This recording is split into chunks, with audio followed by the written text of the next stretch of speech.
Good afternoon, everyone. Scott Lang here with Visionary Philanthropic Consulting. We're delighted you could join our session this afternoon. I have with me my earnest and trusted colleagues. I'm going to introduce them in the order in which they appear on my screen, which may not be the same order as yours, but Ava Willis Barksdale, who's been with us since whenever, and is a chief philanthropy officer at our alma mater. My friend Francisco Semio, whom I met when working at MedStar Health, who's still with that organization in the area of grants and government relations. Jason Blumenthal, genuine individual I met when working with Jerry Panis, Lindsay Partners, is our primary researcher and expert on ultra high net worth individuals, and Michael Shipham, who happens to be an expert in the area of major gift solicitation and leadership annual giving solicitation. My name's Scott Lang. I'm fortunate to be associated with these people. We're based in Naples, Florida, but the company, as you can tell by the people assembled on the screen, are from all over the country. Our focus today is to follow up on the conversation we had 2 months ago now, I guess, about major gift solicitation. And we thought what we would do is actually get into some scenarios and some role play, so that you could get a sense of what we've discovered works and does not work. And then at the end of this session, we'll have an opportunity to take some questions and answers. So is there anything any of you panelists would like to say before we begin? No, we're good? Okay. So I'm going to ask that Ava, who's going to play the role of our solicitor, and Jason, who's going to play the role of our donor, keep their cameras on, and the rest of us will turn our cameras off. To set this situation up, Jason is going to represent a former board member who rotated off the board about 3 years ago. Very involved and interested in the organization.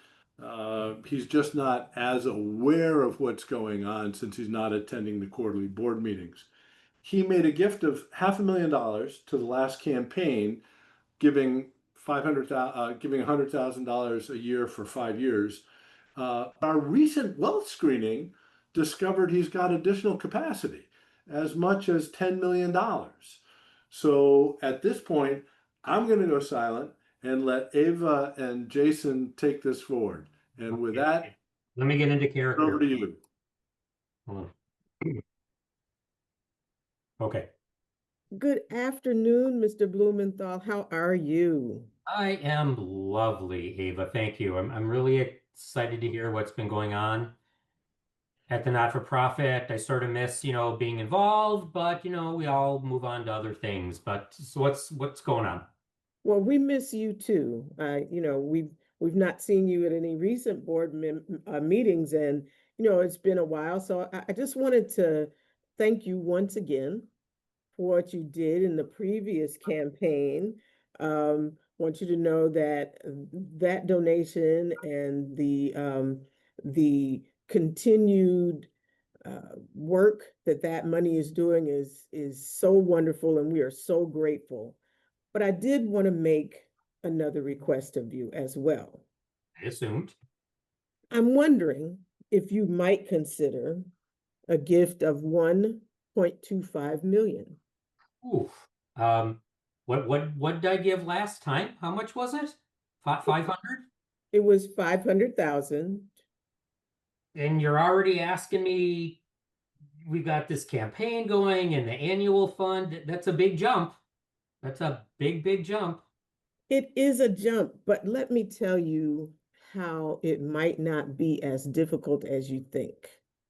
First of all, I want to, take that moment, because every time we have a chance to talk, I want to say that what you've done already is just magnificent. However, In this way, you could make a larger impact and imprint on our organization. One way is to repeat, or one step is to repeat what you did in the past, that 500,000 over 5 years, just like you did in the past. Because you've done that, you know what that feels like, you know how that can go. But then you could do an additional 725,000 through your estate plan, remembering that estate giving is not necessarily felt right now, or it is felt in a way that doesn't impact your ready cash, correct? And so it would provide an additional tax savings when you transfer the balance of your estate, eventually, not soon, Yeah, eventually right, to right. your kids. And then in addition to that, you could do $5,000 a year for 5 years to the annual fund. As you know, the annual fund helps to support whatever is the greatest need. Your previous giving has been pointed in one particular target. We would hope that if you repeated that 500,000 the way you did it before, it would also be pointed. You could think about what you want that 725 that might come from your estate, and you would be supporting the general operations of our organization with the annual fund gift. And when you put that all together, that ends up being 1.25 million. And I know that it sounded really large when I said it at first, but there's a pathway to that. So, what would you think about that? So you're asking me to repeat the last gift, which is what I was planning on doing, Correct? then an additional 5K a year for annual fund. That's Correct. fine. And you're telling me I could do, because I haven't really thought about the estate stuff, and I know I should. But if I gave you 750 from the estate, you'd count that now. It would show that I was making a $750,000. All right. Let me talk to my tax people, but it makes sense. That makes sense. You did it the right way. Yeah. All right. I think I'm in. Well, thank you so much. I'm looking forward to seeing you more often. And this has been a great conversation. Thank you. Thank you. Hey, ladies and gentlemen of the jury, this is excellent. A nice way to focus on the things that are important to the donor and illustrate to them how they could consider amplifying their gift by doing a combined solicitation, capital, annual, and estate. And if several of you were on the webinar we did a couple months back with Christine Polkebrecht and David Krause, it was all about how to introduce planned giving and estate charitable giving into the conversation. So well done, well done.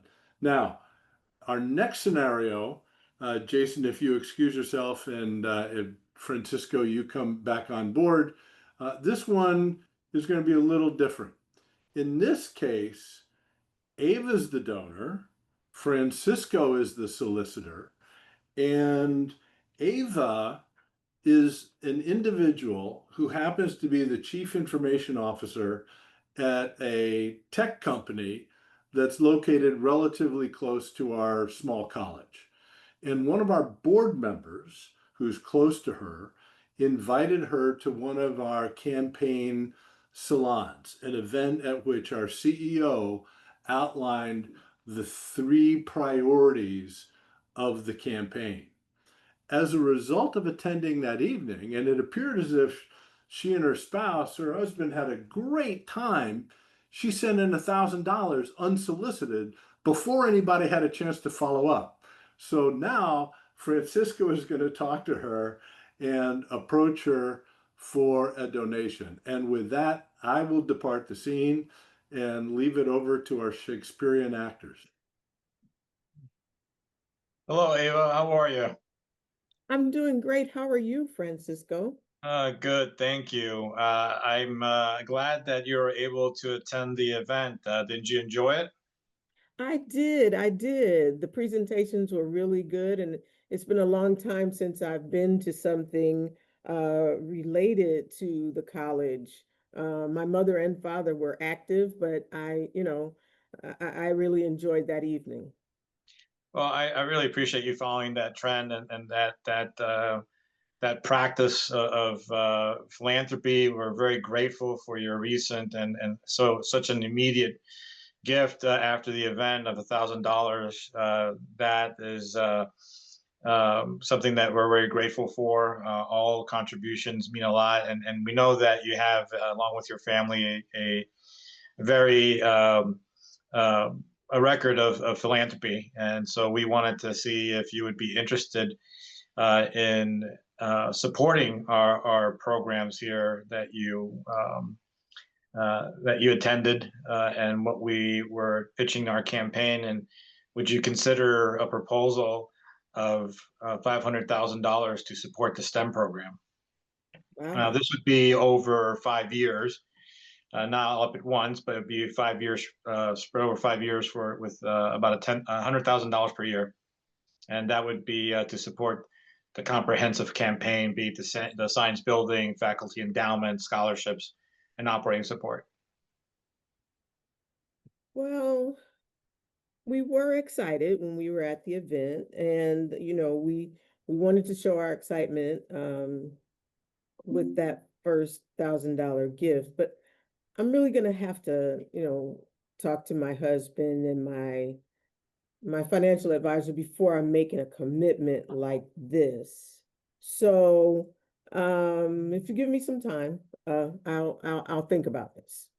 No, I appreciate that. I mean, that's all I really wanted to hear is at least put the proposal in front of you. Such a significant gift would make a huge impact not only on the school but also the students and those who participate in the program. So thank you very much for considering that, and I look forward to reconnecting soon once you're able to speak with your husband. So I'm going to jump in here. And although they landed on friendly terms, um, we're going to do a little course correction because she's a non-donor except for the one-time $1,000 gift. She's got the capacity, but in our minds, Francisco, in his enthusiasm, sort of jumped the gun, right? To go from $1,000 to $500,000. And so what I'm going to suggest is that Francisco and Ava, we revisit this scenario. Same setup.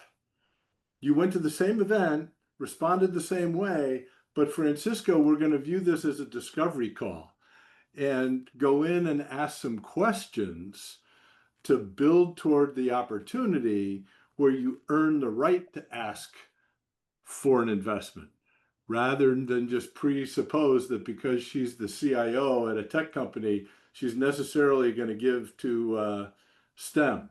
You know, she might have been a music major and wants to give to a different program entirely. With that, I'll leave the screen and leave you to your devices.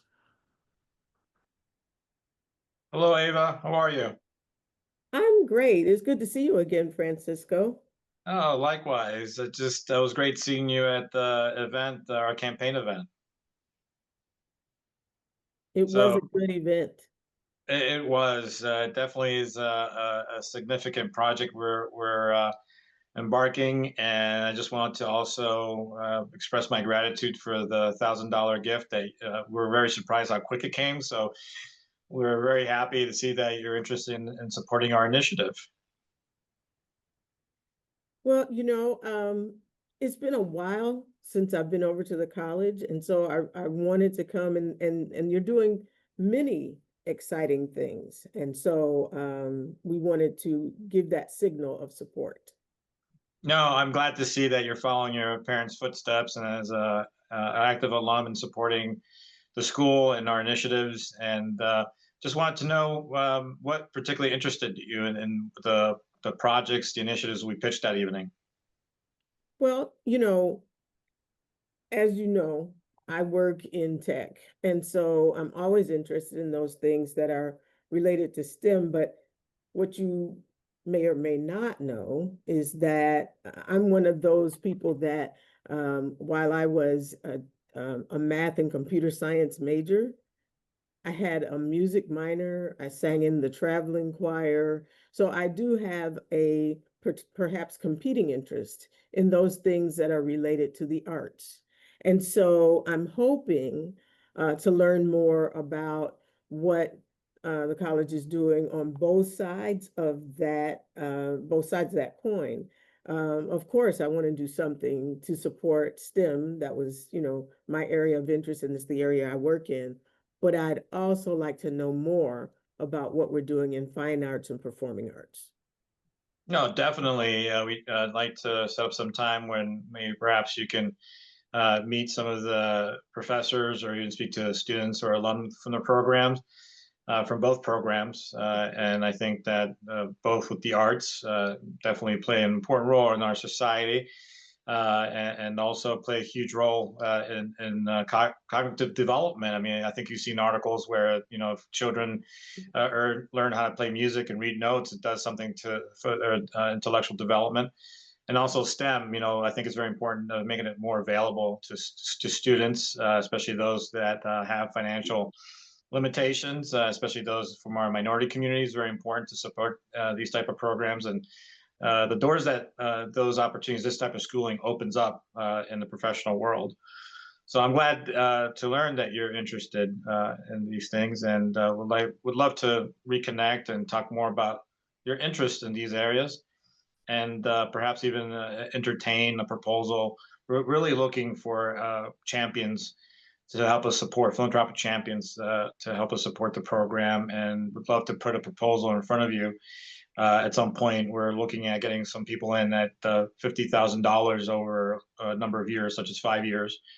So just for you to consider and think about, and I'll be happy to circle back, with another date we can meet, and maybe you can talk to some of our folks, and also to review that proposal and see how that can work with your philanthropic interest and focus over the next year or so. That actually sounds great. And I'm going to go one step above that. I would love to get that $50,000 proposal. And I would also like to have a profile of the performing arts and maybe an opportunity to come in and speak. I would love to do a starter gift on that side as well. And so as soon as you can put something together and get it to me, I'm sure that my husband and I will have an affirmative answer for you. Well, getting you involved that way would be icing on the cake. So I'm very happy you're interested that way. Thank Well, you. thank you. All right, well done. I'll invite Michael and Jason to come back into the screenshot here.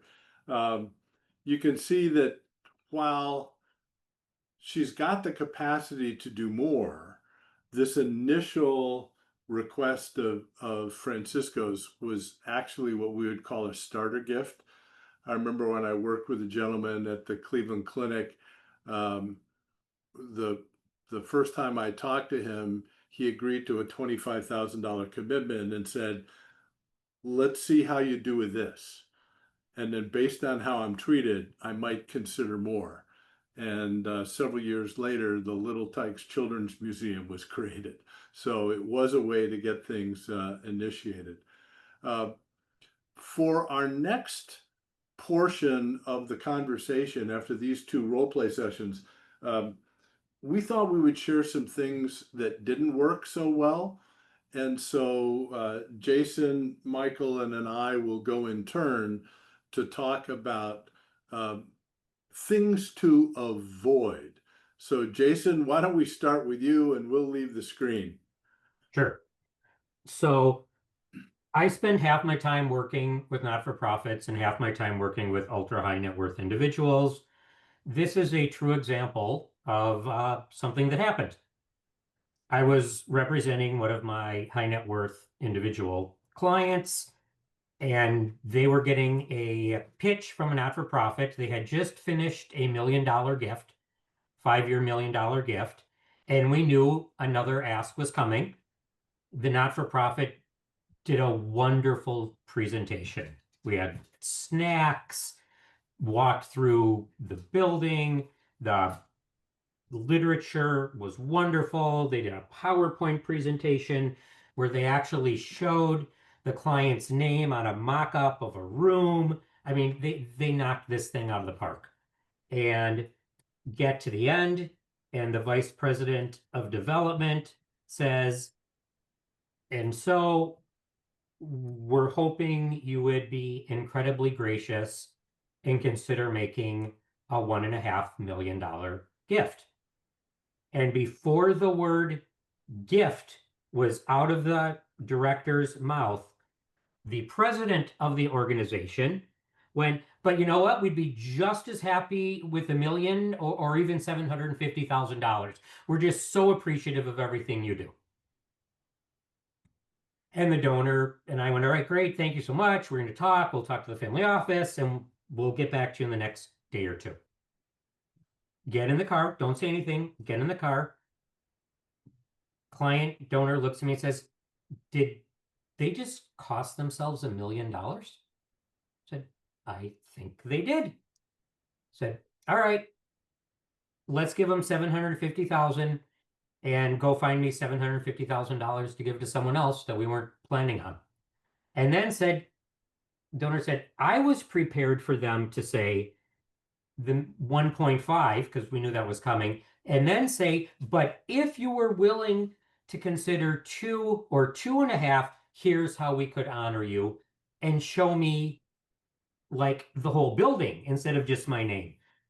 She said, so really, she, I'm not going to tell you who it is, actually said they really cost themselves a couple $1 million. Wow. And that's what happened in this case. It was not good. So the lesson there, Jason, is what?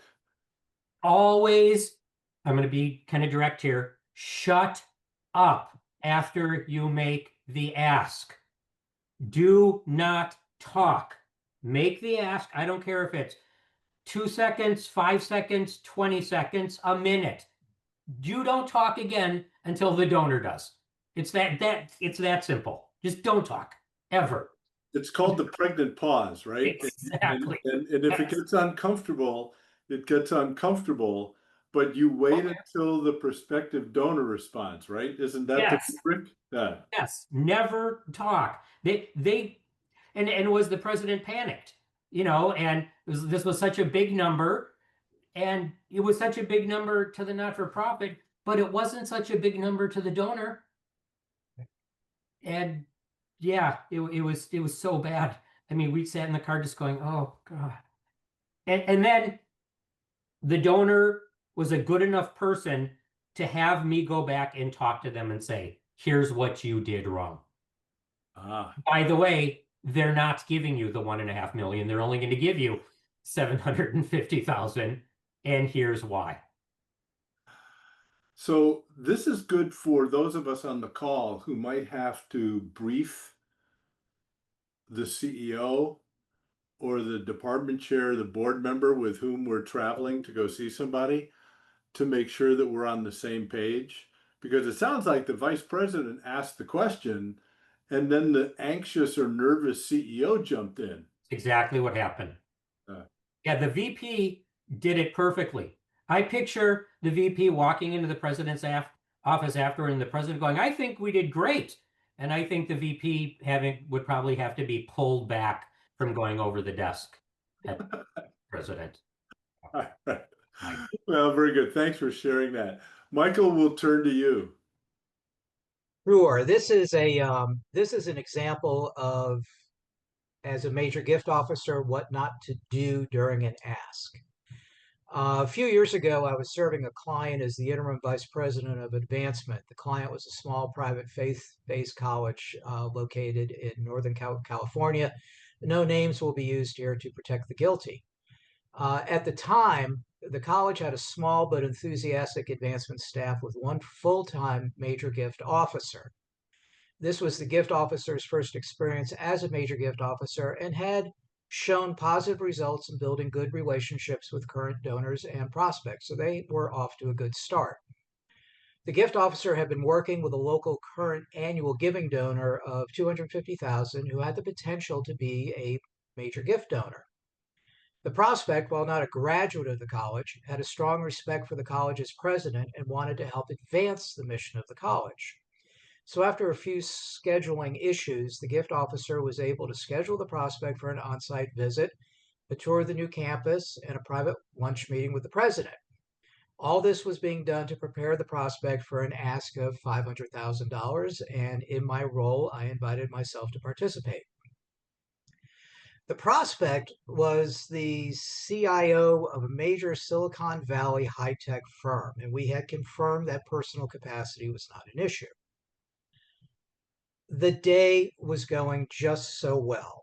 The weather was perfect, the tour was great, the prospect was engaged and pleased to tour the new campus, meet a few students, and then we had to wait for about 15 minutes until the president was available for the lunch meeting. It was during this waiting period that things fell apart.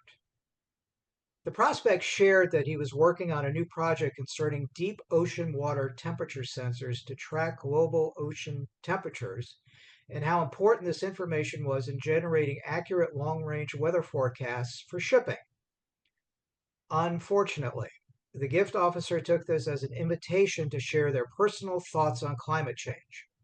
Turns out they were a true believer in catastrophic climate change, and how the US needed to get on board and drastically reduce emissions regardless of the cost to the economy. I was watching the prospect as the gift officer was speaking. The gift officer went on for about a good 10 minutes on this topic, and during this time you could just see the prospect body's language change. He just shut down. He became disengaged, lost all interest in pursuing the conversation. Unfortunately, the gift officer, convinced that his convictions were true, paid no attention to the impact that his comments were having on the prospect. There was no way to salvage this. And mercifully, the comments ended when the president came in and invited the prospect to lunch with him. On the way back to the office, I asked the gift officer why they had shared their personal political beliefs during a prospect meeting and asked if he saw the prospect's reaction to his comments. He hadn't. The gift officer was surprised by my question. I told him how I witnessed the prospect's body language shut down during his comments and told him from my perspective, the ask was now dead. Which unfortunately it proved to be, as the prospect declined the president's ask of $500,000, but continued his $25,000 annual giving support. After speaking with the president and the prospect about this, I urged the gift officer, and urge is probably an understatement, to never again assume that anyone's personal political beliefs were the same as theirs, and to never again raise personal politics with a prospect. We in advancement have to remain neutral, politically speaking, when dealing with prospects, because we can never assume that they feel about a situation the same way as we do. Yeah, that's a great lesson. Expensive, but good. She's unfortunately lost $500,000. I remember when that was my first, second, third, early on in my career. I was the director of development, and my vice president suggested that I take an active listening course, which I think was my interpretation of him saying, Scott, you're speaking too much and not listening enough and not being insightful enough. And probably the best investment of time I ever took, to be able to actually understand and learn how to ask questions to probe the underlying motivations that are such a part of our work. I mean, I oftentimes in training sessions will break down the meaning of the word philanthropy, philos anthropos, love of humankind. And my comment is that philanthropy is tangible evidence of an emotional event. And the greatest emotion is love. And so while we may support the invitation to give with data and stats and impact reports, basically at the heart of it, we're connecting with something that's meaningful and important to the individual. And you had a donor who supported the mission of the school. It'd be interesting to go back and find out if a different officer, a different day, was able to solicit a similar gift. But thanks for The other sharing. thing too, Scott, is, and for the audience that's here, when having a conversation with the donor, always maintain good eye contact. You don't have to stare them down, but you're engaged in something. Asking folks for money is not transactional, it's emotional. Mhm. And as you're having that conversation, viewing how your comments are being received by the donor, unless the donor is extremely well controlled, folks are going to react visually to what you say. Right, And right. you have to be able to see the impact of those comments and self-correct if you're starting to go down the wrong track. Very true. So I'll share one now. Again, some of the best lessons are those that happened to us personally. I was also early in my career, director of development at the University of Missouri Columbia, and meeting with a gentleman in St. Louis who happened to be a retired Air Cavalry helicopter pilot and squadron leader in Vietnam, which meant he was successful because he came back alive. In his office, sitting across the table, and I said, Roger, um, these are tough times. The federal government is cutting back on its support of education. The state government is cutting back on its support of education. In fact, today, our chancellor is in Jeff City, the capital of the state, trying to work with congressional leaders in the legislature to get more support for our university. And it's in these difficult moments when we turn to loyal alumni like yourself and ask for your support. He leaned across the table to me and said, Scott, just because the government isn't going to pay for silly things, don't think I'm going to start paying for silly things. And with that, I knew I wasn't going to get a gift. And we shook hands, left the office. I drove back to campus about an hour and a half, and I'm in the car, and I'm recognizing that I had the wrong case. Donors are not going to respond to things that are external. I have to talk about our mission. So a month later, I reconnected with Roger, had a meeting in his office, and here was the pitch. Roger, you understand that as the nation's first land grant university west of the Mississippi River, the University of Missouri Columbia has an obligation and a commitment to give every student who graduates from high school with a C or better average an opportunity to get a collegiate education. That's our goal. That's our purpose. And if you come to our medical school, we know we're not on the bleeding edge of medical research. We're not Johns Hopkins University, but we're educating and graduating medical practitioners who go to the boot heel of the state and serve the people of Missouri. Would you be willing to make a $50,000 effort to ensure that this mission continues? Got the gift. It's all about knowing the case. It's all about understanding the mission and vision of the organization and making a plea and extending an invitation to join in something that's mutually beneficial. And that was a hard lesson for me to learn.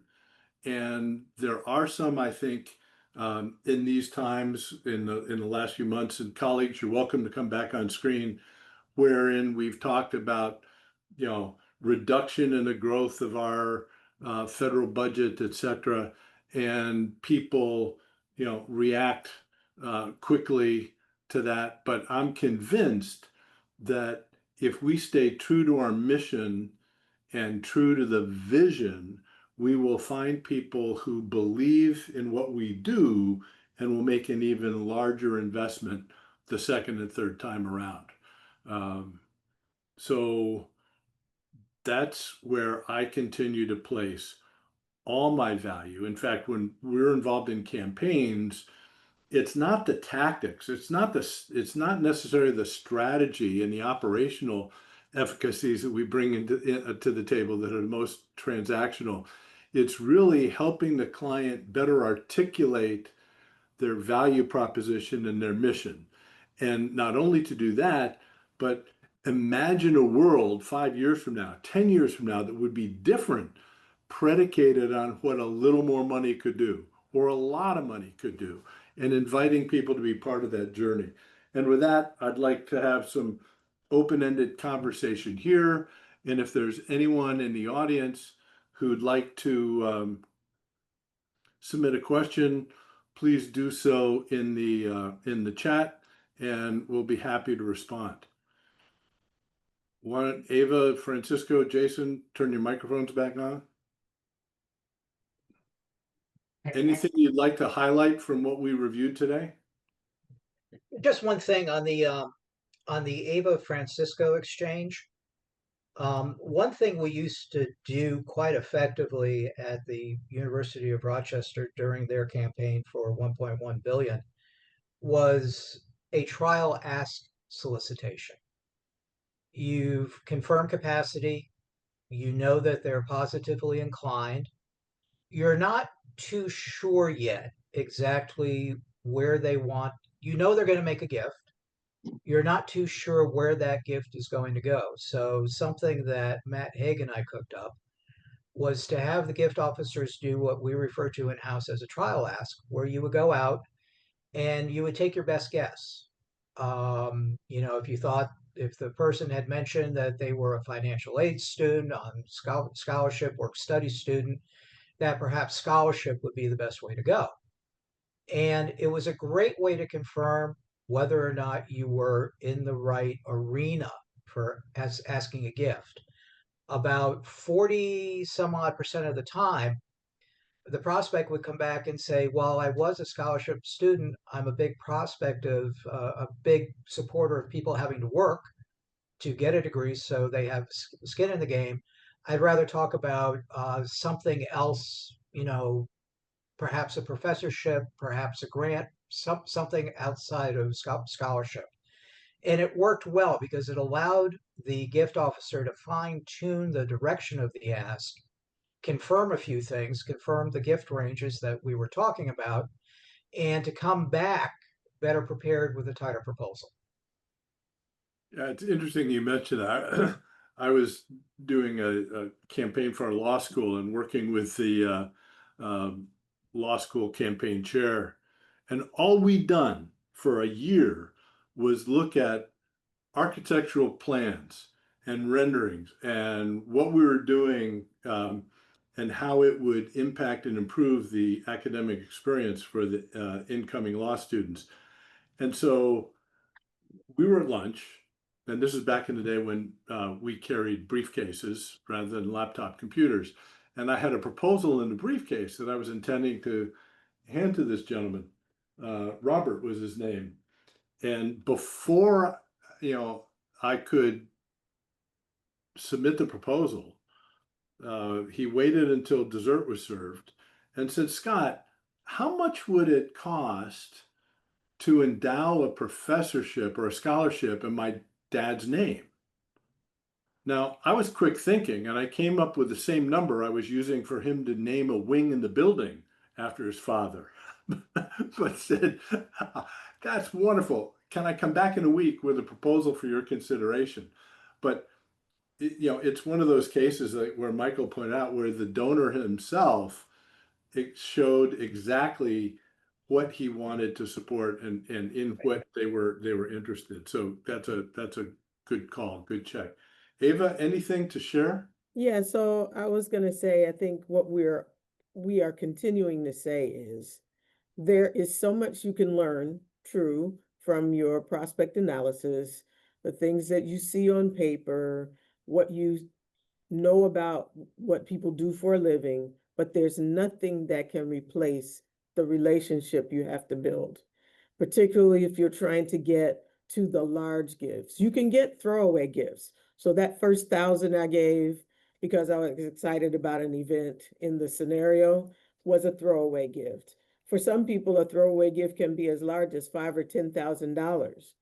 But you have to build toward, if you're talking about half million, million, multi-million dollar gifts, um, spending the amount of time, doing the amount of prep work, whatever it is that it takes.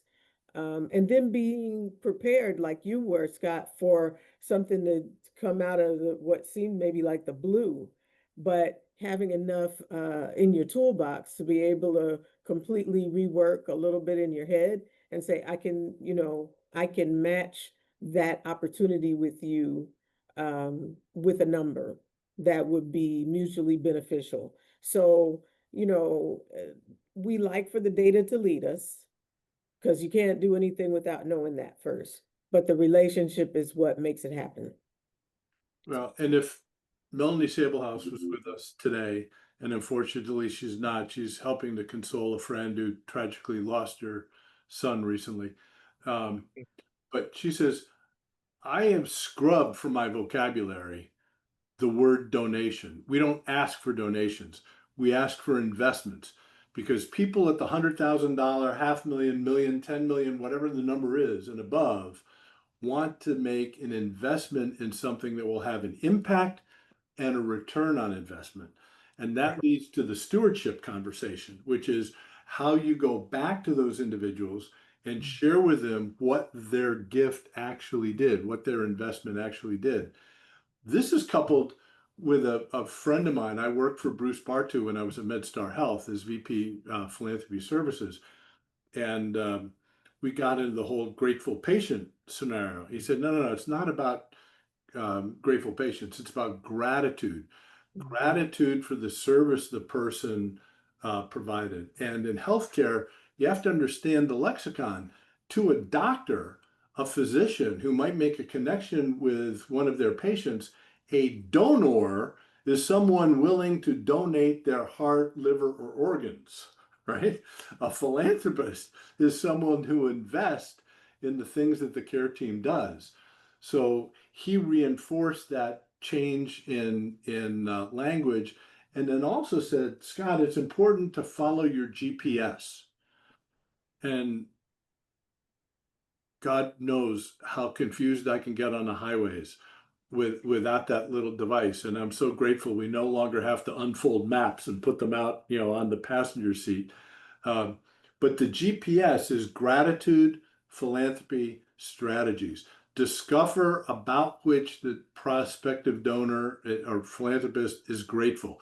Ava shared she really appreciated that musical education she had, in addition to the science and technology. That then leads to what their philanthropic interests and priorities are. And then thirdly, allow you to orchestrate a strategy that works. So Michael shared with the group, an opportunity to tour the facility and see what's going on, as did Jason. That part of the process worked well. It's what came out of our mouth that spoiled the result. Anything else that we can learn from today's session? I think that adding on to what Ava said, we need to be super prepared, and this fits in with everyone's story. But the data is only the data. A good discovery call, a good stewardship call, you're listening 70 to 80% of the time.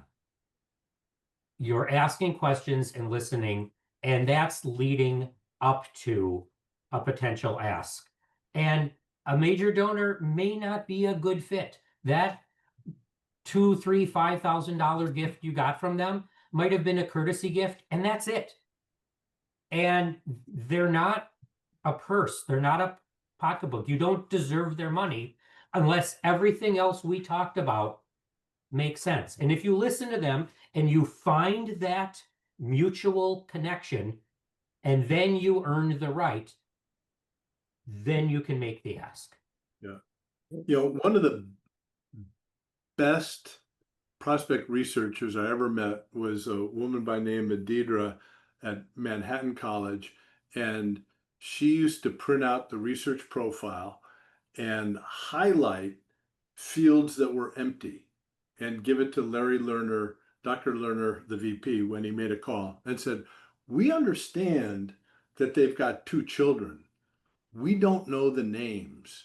Can you ask how the kids are doing and come back with that information and maybe even preferably the birthdays and in what they're involved? Like, do they play soccer, tennis players, into music, whatever, so that we can build out a profile that better reflects the 360 degrees of interest that in this case alumnus has for the school and how we might involve them.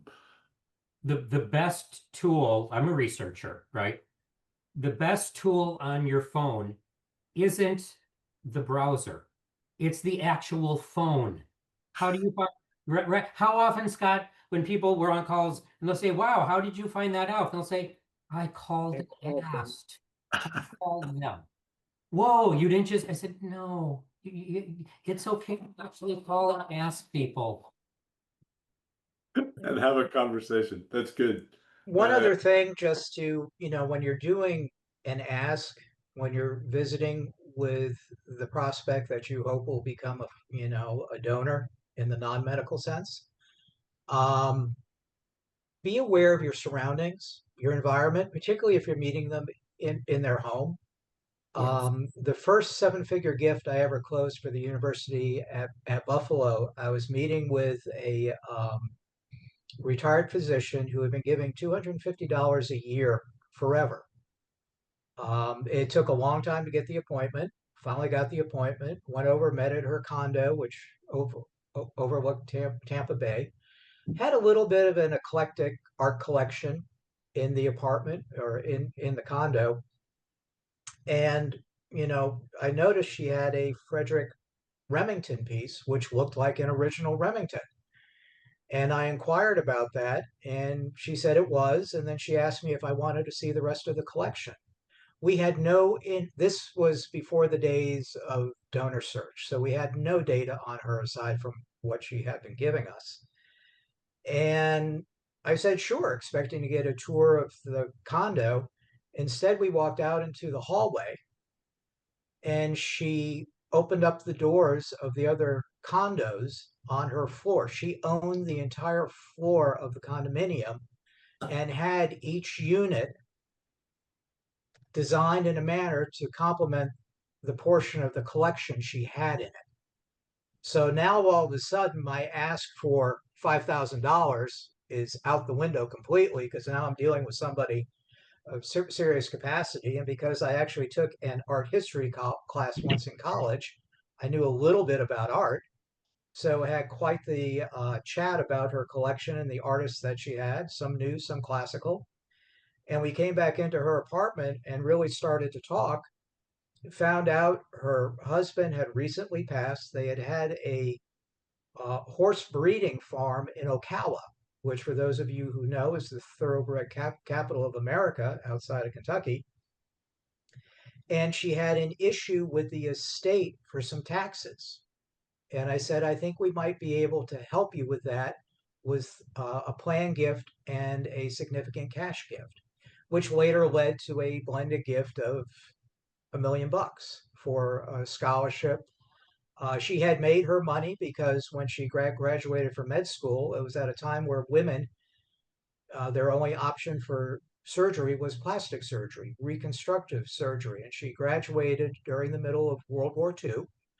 And she became a millionaire in her own right because she had a practice on Park Avenue in New York City. Didn't know any of this because we didn't have any data, but because of a conversation, because of an eye to the environment that I was in, asked a question that literally opened doors. So always pay attention. Don't be so stuck to your plan as to what you're going to do, to not be flexible, to say, maybe this chat needs to go in a different direction. That's great. I like And the, if you don't happen to know art like that, ask questions. Yeah. If you don't happen to know art like that, ask questions. People are generally really excited to talk about themselves. Exactly. I'd like to chime in here for a sec. I know that in my previous experience with Major Gifts, one of the things I learned that at least helps, and everybody has their own technique, but one thing that I knew that would get less of a cold water reaction is if you were asking for a $100,000 gift, instead of giving that flat out number right up front, is to say that would you be able to do this amount over next year's for a total of. So kind of have that rollout, and it makes it actually I had that experience that take it even better. And whenever you have, let's say, that co-pilot that's now so experienced, like that dean or that level person, it also helps that they don't have that knee-jerk reaction when they see somebody all of a sudden and say, whoa, that's a big number. And then they kind of, as we saw in the scenario, they say, well, then we'll take half of that just in case, that works with you. And another thing is that aligning with the demonstration today, I have experience where the campaign was to reach out to people who were highly rated, but they thought that because they're so highly rated, that immediately we can go for that 100K. They screened them for 100K, and that's what we worked on. But you're not going to get that unless you don't get that $5,000 or $5,000 pledge first. You need to get that initial pledge in, and more importantly, steward them during that time, knowing that they had a good investment, and then make them commit to a bigger investment once they see through that first initial investment. Well, that's a good point. And Francisco, we've only got a few more minutes left here, but I want to deviate a bit because of the 5 of us on the screen here, you've had more international experience than any of us. So what happens when you're dealing with someone from a different culture? I know you've had interactions with, the royal family in Portugal and other places. How would you attenuate or adjust stylistically to work with someone from a different country? Definitely, I would say learn the culture, because I've worked with different high yield individuals, but never assume that just because they're in that world that they have the ability to write that check out right away. They have commitments, and sometimes they have smaller endowments, and sometimes those endowments, those foundations that they have are ready for a particular cause. So I would say make sure that you do the homework, see what their their priorities are, what their main areas of interest are, and I would say definitely make sure that you learn.